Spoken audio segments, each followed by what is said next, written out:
A toxina botulínica, ela nunca pode ser indicada como tratamento para o bruxismo, e sim como um coadjuvante ao tratamento de eleição padrão ouro, que são as placas de desprogramação neuromuscular. Nós geramos nesse paciente um alívio praticamente imediato, logicamente respeitando,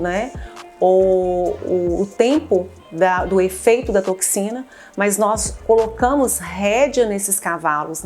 Nós desprogramamos, relaxamos, miomodulamos essa musculatura e o paciente tem condição, logicamente, através também de outras terapias, porque nós entendemos que o bruxismo ele tem uma causa multifatorial, então nós tiramos esse paciente dessa crise e damos a ele uma melhor condição do tratamento posterior à utilização das placas de desprogramação neuromuscular.